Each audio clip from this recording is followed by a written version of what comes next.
Hi again, everyone, and welcome to week two. As promised, I'm going to go through a demonstration about the discussion board and grading. But what I thought I'd do is to recreate the experience of posting to the discussion board in real time, just so that I can cover a couple of basics.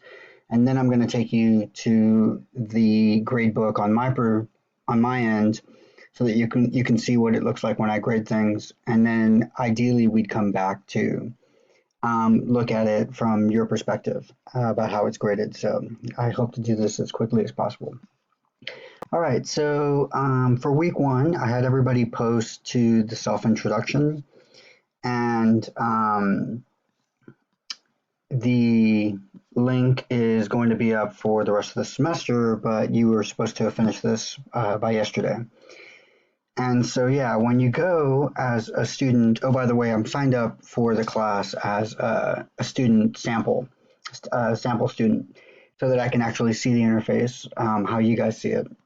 You will, of course, not be able to see anybody's threads, but you'll start a new thread. And what I've asked you to do is to type out your responses into a Word doc, just in case you get bumped from D2L or the internet, so that you don't lose your work.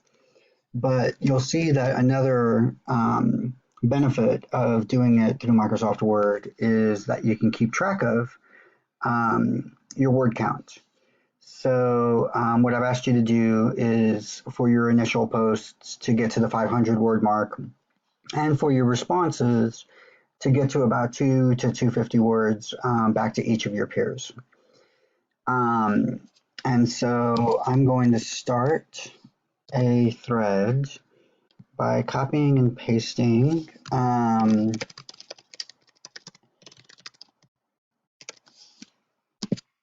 information that I've used. And again, this isn't the right word limit and anything, but I'm just using this as an example.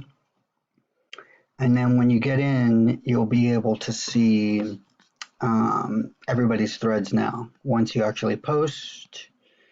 And when you read it, it will unhighlight it. And so you see that Bridget's had 3 replies. Laura's had 1 reply. So what I was saying was that when you go to reply to your peers, it's a good idea to share the wealth. So, for example, Nicholas has not had a reply yet, so you might want to reply to him. And maybe I'll do that right now just as an example. And I'm not going to write a whole bunch right now, but I will just kind of mimic this, right?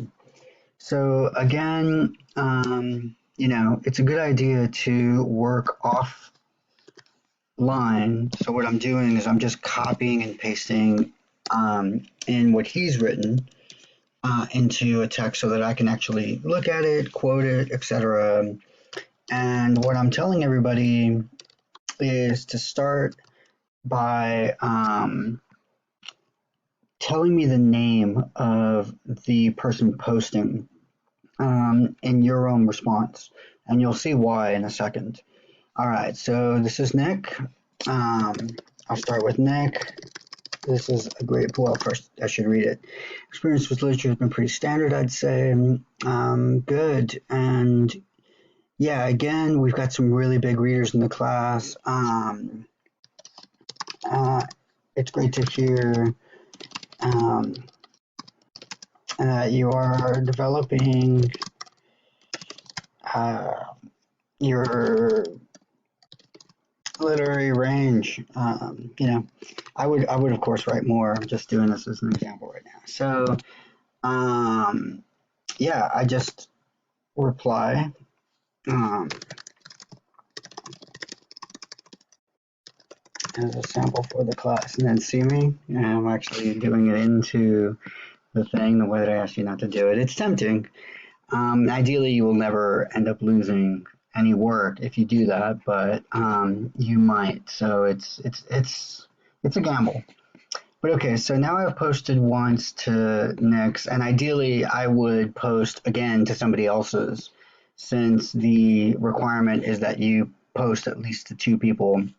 But yeah, please do take the opportunity to go and look at people's posts